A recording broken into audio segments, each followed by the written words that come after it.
My name's Tyler, and I really like making things with my hands.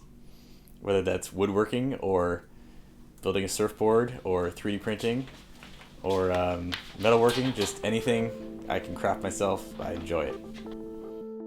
So I actually started this project a long time ago, and here's the old one that I built, and got decently far in it. I tapered down the sides and the top, and then I just kind of lost steam in the project. And I heard it crack when I was doing this, so I kind of figured I probably shouldn't continue. Kind of just a piece of junk now. Luckily, I bought 2 pieces of wood. This is the one I think I'll use. This looks like it's a little bit warped to the side, so I'll have to play to that a little bit. It's kind of bowed that way as well. So, but we'll see what we can do. Yeah, why didn't I just buy a bow and arrow myself? I think a big benefit to learning how to make things yourself instead of buying them at the store is the many skills you learn from doing a project, any project where you're making things with your hands, because that extends to so many different other things in life. For example, just something as simple as I need to hang up a picture on my wall. If you're experienced with making things on a workbench, woodworking, whatever you want to call it, you now know how to use a drill, and now you know what drill bit and what kind of screw to use. Or I know how to use screwdrivers and all these other types of tools, and now I can do repairs on my bike. It allows you to do a lot of simple things maybe some people would need to hire a handyman for, and there's a lot of pride in doing that simple stuff for yourself.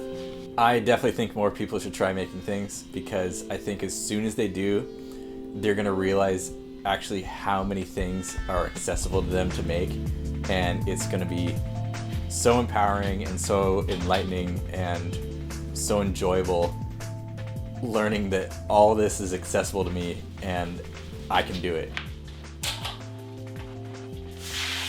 You don't have to be a natural craftsman or whatever, or some sort of engineer to make any of this stuff. You can be anybody. It doesn't matter. And there's so much you can do. People might see me working and think that it's intimidating and kind of inaccessible, that I'm making all these things with all these expensive tools, and I have so many tools, and it's something that they can't quite acquire.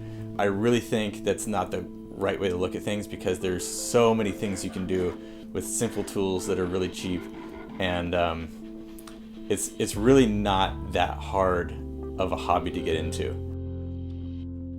Before shaping the handle, I have to tiller it. I'll put the bow on top of here, and then I'll be able to bend it, and that'll allow me to see where it's kind of bending weird. Once it's bending down too much, then I'll shave off a bit on the other side. So yeah, so the tillering's done, and what I need to do is make the handle. I'm gonna cut out a slot right here for the arrow rest, and then I'll just shape it so it's more comfortable to hold, and then I think it'll be done after that.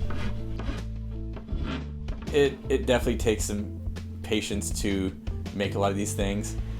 Like the bow I was making, there's a lot of sanding. You're just sanding for a while, and it's kind of meditative in a way. All I'm doing now is sanding, and it's kind of nice.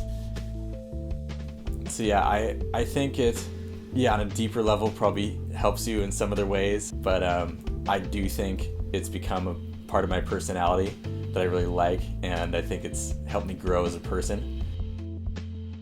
It's also a big part of my identity and helps me feel very self-reliant.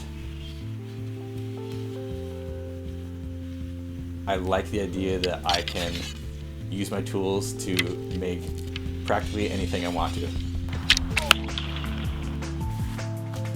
It's just like I can do anything, and it's something that you're going to want to continue pursuing. So yeah, absolutely, I think that more people should try their hand at making anything that interests them. Doesn't matter what it is.